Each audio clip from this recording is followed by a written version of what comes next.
সুস্থ ভবিষ্যতের জন্য বিয়ের আগে যে বিষয়গুলো জানা জরুরি। বিয়ে কেবল দুটি মানুষের মিলন নয়, দুটি পরিবারের বন্ধনও বটে। সুস্থ ও সুন্দর দাম্পত্য জীবনের জন্য শারীরিক সুস্থতা অত্যন্ত গুরুত্বপূর্ণ। বিয়ের আগে কিছু নির্দিষ্ট রোগের পরীক্ষা করানো শুধু নবদম্পতির সুস্থতার জন্যই নয়, তাদের ভবিষ্যৎ প্রজন্মের সুস্বাস্থ্যের জন্যও অপরিহার্য। কিছু রোগ আছে যেগুলো বাইরে থেকে বোঝা যায় না, কিন্তু বিয়ের পর খুব সহজে স্বামী থেকে স্ত্রী, আবার স্ত্রী থেকে স্বামী বা তারা যখন সন্তান নেন তখন তাদের মাঝে ছড়াতে পারে। এক্ষেত্রে একটু সচেতন হয়ে আগেই কিছু পরীক্ষা করালে রোগগুলো ধরা সম্ভব, চিকিৎসা করে সারিয়ে তোলা বা পরিবারের মাঝে রোধ করা সম্ভব। কেমব্রিজ বিশ্ববিদ্যালয়ের শিক্ষক ও সহায় হেলথের প্রতিষ্ঠাতা ডাক্তার তাসনিম জারা সামাজিক যোগাযোগ মাধ্যমে তার নিজস্ব চ্যানেলগুলোতে বিয়ের আগে পাত্রপাত্রীর জন্য 6টি গুরুত্বপূর্ণ পরীক্ষা কথা তুলে ধরেছে। তাহলে আসুন সেই পরীক্ষাগুলো কি কি সেগুলোই জেনে নেব। প্রথমে যে পরীক্ষাটা সেটা হচ্ছে থ্যালাসেমিয়া। থ্যালাসেমিয়া একটি বংশগত রক্তের রোগ।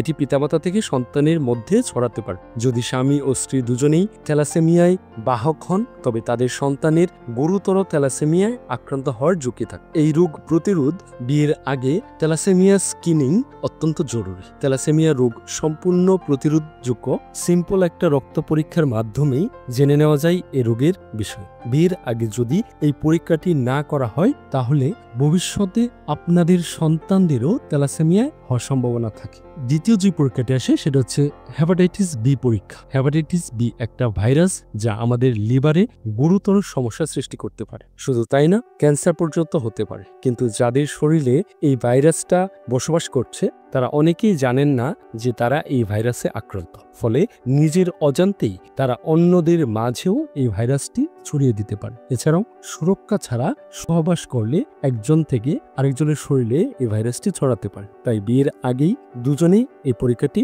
করে নেওয়া ভালো। 3 নম্বর যে পরীক্ষাটি করতে হবে সেটা হচ্ছে হেপাটাইটিস সি। হেপাটাইটিস বি এর মতো হেপাটাইটিস সিও এক ধরনের ভাইরাস।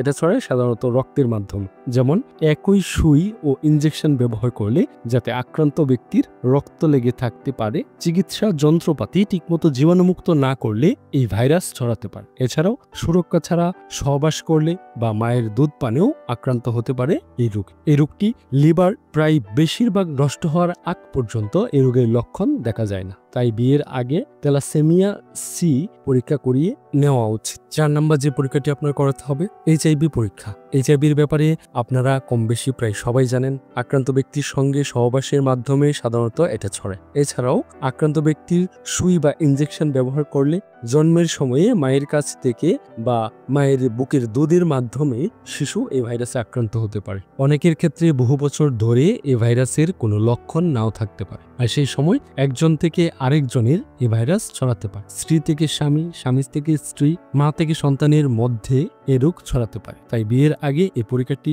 করে নেওয়া খুবই গুরুত্বপূর্ণ। 5ম যে পরীক্ষাটি করতে হবে যৌনবাহিত রোগ পরীক্ষা। অনেকেই যৌনবাহিত রোগে ভোগেন কিন্তু তিনি হয়তো জানেন না। শুধুমাত্র টেস্ট করার পরেই ধরা পড়ে। কিন্তু অনেকেরই যেহেতু কোনো লক্ষণ থাকে না, ফলে টেস্টও করানো হয় না, রোগও ধরা পড়ে না। পরে নানান ধরনের শারীরিক সমস্যা যেমন সন্তান ধারণের সমস্যা দেখা দিতে পারে।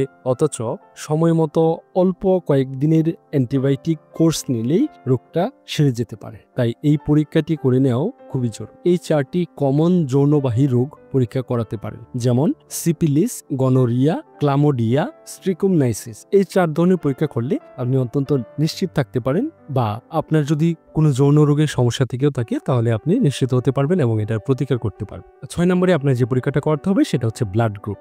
ব্লাড গ্রুপ এবং RH ফ্যাক্টর পরীক্ষা অত্যন্ত গুরুত্বপূর্ণ। বিশেষ করে RH নেগেটিভ মায়ের ক্ষেত্রে যদি বাবা RH পজিটিভ হন তবে গর্ভাবস্থায় সমস্যা হতে পারে। এই সমস্যাকে RH ইনকম্প্যাটিবিলিটি বলে, যা শিশুর জীবন ঝুঁকিতে ফেলতে পারে। এই ক্ষেত্রে আগাম প্রস্তুত ও সঠিক চিকিৎসা পদ্ধতি গ্রহণ করে জটিলতা এড়ানো সম্ভব। এই তো ছিল বিয়ের আগে আপনি 6টি পরীক্ষা করে আপনার ভবিষ্যৎ প্রজন্ম এবং আপনাদের নিজেদের ভবিষ্যৎ সুস্থ রাখার জন্য একটি সঠিক এবং পজিটিভ সিদ্ধান্ত। জন্ম, মৃত্যু, বিয়ে সবকিছুই আল্লাহর হাত। কিন্তু আল্লাহ তাআলা বলেছেন আমাদেরকে সতর্কতা। তাই যার ভাগ্যে যেটা আছে সেটা তো হবেই, কিন্তু আমরা যদি সতর্ক থাকি তাহলে তো এর জন্য কোনো ক্ষতি হবে না। আপনি কি চাইবেন আপনার দাম্পত্য জীবনটা দুর্বিষহ হয়ে যাক, অথবা আপনার অনাগত সন্তান, আপনার কলিজার টুকরা যে সন্তান থাকবে তার ভবিষ্যৎ অন্ধকার হয়ে যাক? অবশ্যই চাইবেন না। যাদের সম্ভব অবশ্যই এই পরীক্ষাগুলো করে নেবেন। ধন্যবাদ সবাইকে। আজকের মতো এখানে শেষ। দেখা হবে নতুন কোনো ভিডিওতে। সেই পর্যন্ত সুস্থ থাকবেন, ভালো থাকবেন। আল্লাহ হাফেজ।